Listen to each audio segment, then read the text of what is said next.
Tak dobrý den, vítejte v našem dalším podcastu s vinaři. Já mám dneska velkou čest tady přivítat Matthiase Strahlhofera, který u nás dneska je naším speciálním hostem na Víně otevřených dveří. Matthias je Rakušan, je to rakouský vědec, pedolog, a proto tenhle rozhovor bude v angličtině. Já se omlouvám za můj příšerný přízvuk. Možná, že to bude ještě trošku horší než obvykle, ale snad to přežijete. My potom ten rozhovor doplníme titulky. So, Matthias, welcome here in Kutná, Hora. Thanks for the invitation. Good to be here. Did you have a chance to see the town? A little bit, yeah. Yes. Just a little bit, but I would like to come back actually. It looks like a very nice historic center and That's beautiful. Cool. Yeah. That's cool, thank you. I thought to our friends that you are an Austrian pedologist, and you are our special guest for the event today. And I would like to, or who do you feel you are? What is your mission? Tell Okay. us. So, well, I'm a soil enthusiast, I can say. That I'm into soils for a long time, since I started digging around in my parents' garden. And this interest became channeled through my studies at the University of Soil Science of Agriculture in Austria. And nowadays I'm working as a consultant and try to improve soil fertility and raise consciousness above all for the soil topic. I think it's very, very important. And Why do you think so? yeah, I think it's kind of a key if we talk about resilience to climate change, if we talk about to improve the quality of food, of wine, of products that are directly related to what is the basis, the soil. And I think that nowadays many people lost a little bit of track, a little bit of this relationship between healthy soil and healthy, high-quality food. And I want to bring it together and make it accessible for people. Today it will be about how to mobilize elements or nutrients in soils without using fertilizers. It's a very interesting topic. How did you come to it? Well, we see that for many elements like phosphorus and nitrogen, we already have a high saturation in soils. But the problem is that in many soil analyses, these nutrient contents are not considered because they make other extracts, they have just a little bit insights into the soil fertility. And if we get a bigger picture, if we know the different pool sizes, for example, reserve fraction of soil phosphorus, it's much better to use these resources instead of just always importing more phosphorus from precarious mining situations from other countries.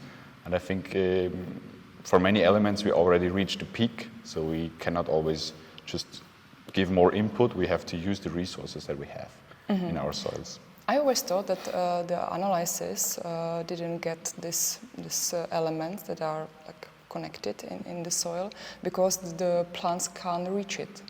So it's true, they cannot reach it immediately, but you can imagine it like your own nutrition. You have something to eat or to drink right now, then you have something in the fridge.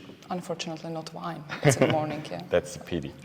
You have something in the fridge, like nutrients that are stored in a rather immediate available form, and then you have nutrients you store in the cellar, you store in the basement that are not immediately available, but on the long term can be mobilized through plants, through changing the parameters of the soil.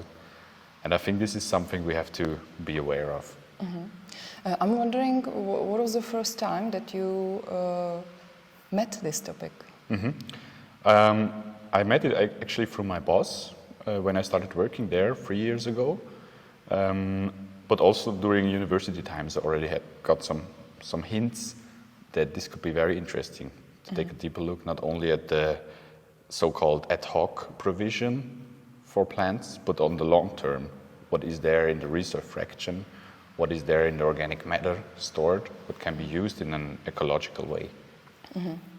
Actually, I really like this idea because, for example, here in Kutná, we know that there are a lot of elements in soils, and we can't like reach it or make it available.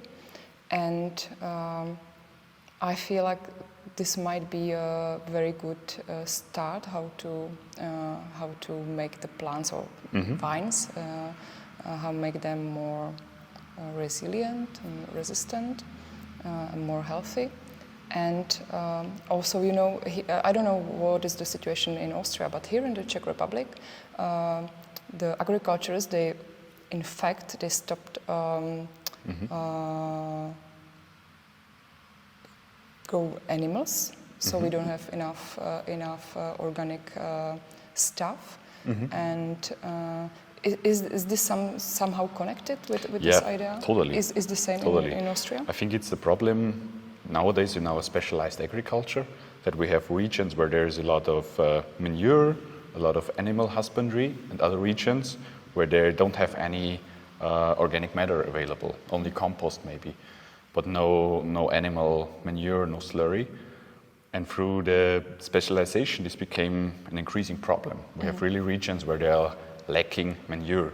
I already heard stories of farmers that said that the manure was stolen from them at night by other farmers because they were so desperate to get it. Jesus. Which is very interesting. But I think that's the problem. And if you think traditionally, agriculture was always more like a mixed system. You had some animals, you had some vegetable growing, some other crops. And this is exactly what Demeter Standards wants for farmers, because you need to have some animals and also the plants. So you need to create like a cycle estate, you know, to minimize the external inputs and use as much assets you have inside. Yeah. That's also like our approach, that we want to cycle the nutrients, to close the loop, and only support the nutrients that cannot be mobilized. Some external supplies you might need, but to minimize these inputs, to work with what you've got. Matthias, tell me what, in your opinion, what are the main obstacles for spreading this idea? I mean, like widely. I think there are several reasons. Most of all, I think that change has to take place in the minds first, because farmers were used to think like what the government said, what the consultancy said, and what's mainly like, oh, you have to buy more to get more output. And I think this is the first step that has to change, like the chip in the mind. Also the consciousness for soils you have to develop. But also from the political side, sometimes I see some obstacles. That, for example, there are like very uniform rules for a country. And even in a small country like Austria or Czech Republic, the soil characteristics of each site can be so different, and you have uniform rules. For example, which type, and you can only apply slurry or manure at a certain point. But for some soils, this would be too early. For others, it would be too late. So this is also sometimes an obstacle. I can imagine that the rules might be like rigid. I think we all know it. But in terms of the farmers, I don't understand it, because from what you are saying, I think that this must be cheaper, yeah. And after all, we all are, we need to earn some money to make it sustainable, and also financially sustainable, make the farms financially sustainable. And to me, it's like, if I don't need to buy some fertilizers and I can use something that I already have in my soil, easier, cheaper. Yeah, so it's totally, on the long term, way cheaper. You can save inputs, and also in the conventional side, we are consulting farms that are not using any herbicides anymore or any fungicides, because they improve the soil fertility itself. So then you don't need these additional substances, you can save a lot of money. But what is sometimes an obstacle is the higher price for the analysis, example that we do. Because for many farmers, they don't want to spend anything on the soil analysis. They just want to know what they should apply.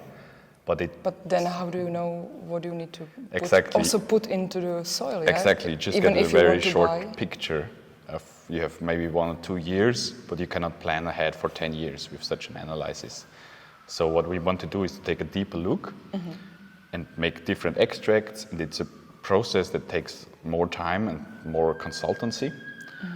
But then you get a bigger picture and you have a strategy for a long-term plan. And on this medium to long term, you can save a lot of inputs if you know your soil well.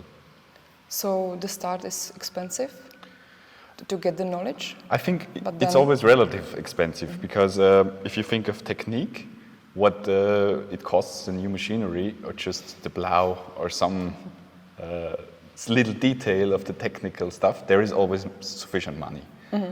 But it's, for me, a little bit funny because if you think of the soil as your fundamental capital, I think it's worth it to invest into the knowledge of your soil and then use the technique, which is apt for this soil.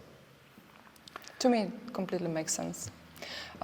You said one thing that is interesting. You said that the soil became so strong and resilient that the farmers don't need to use herbicides. How is it connected? Because, you know, when plants grow and they feel a lot of deficiencies coming from the soil, from a deficient structure, for example, sometimes problems with erosion, with compaction, or just a disbalance in nutrients, the plant grow weaker.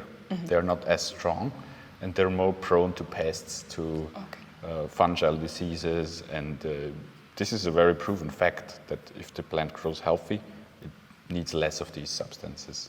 Good, thank you. Minimize it. Perfect. Matthias, I have one last question. What can just we, all the common people, do in our gardens or in our terraces where we grow some, for example, vegetables or maybe some